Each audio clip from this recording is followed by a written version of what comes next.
state your name and your address.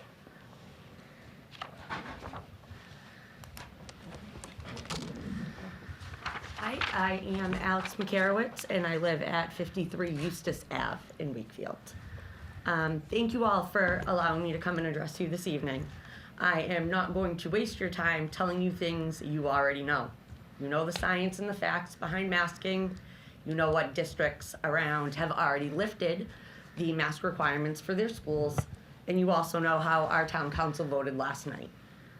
What I am going to share with you tonight are the steps and actions that I plan on taking if we do not end the masking in our schools. First and foremost, when my kids go back after February vacation, I'm going to send them in without masks.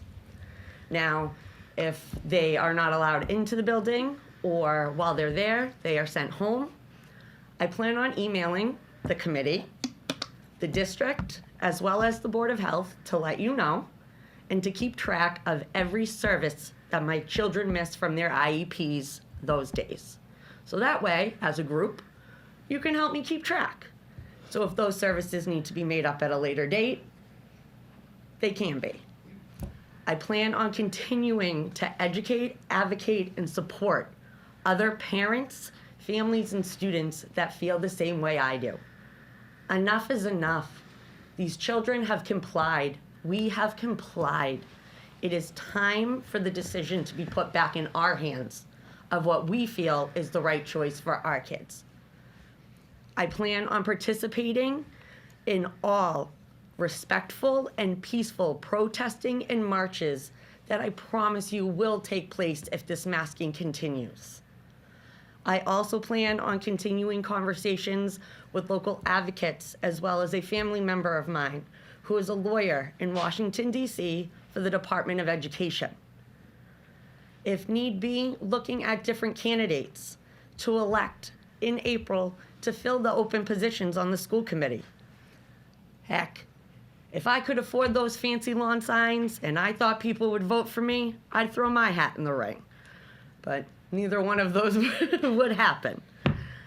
And foremost, I plan on taking the steps that I've already started. I've contacted the Massachusetts Department of Education to request the bonds, or the security bonds needed if we need to get to that step. I promise you, none of this is meant to be threatening or to be rude or disrespectful.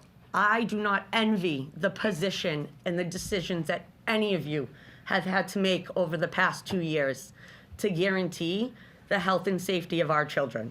And I thank you for every decision you made, because in the end, it did keep us safe. And our numbers are decreasing, and our numbers have not been the highest in the state or even in our surrounding area.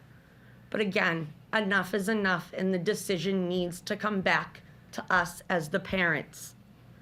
Now, if things were to change, then it's a whole different conversation.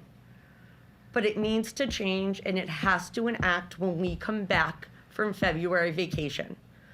Of course, I've heard every other rumor going around town of a potential date of March 20th, March 21st, something like that. We can't wait that long to enact this. It needs to enact now.